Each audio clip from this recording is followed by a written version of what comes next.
কিছু পুরুষ আছে যারা রাতের অন্ধকারে মহিলাদের বস্ত্র হরণ করে।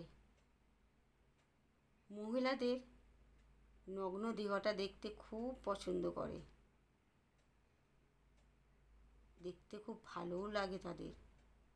তারাই আবার দিনের আলোয় মহিলাদের বস্ত্র বিতরণ করে। আর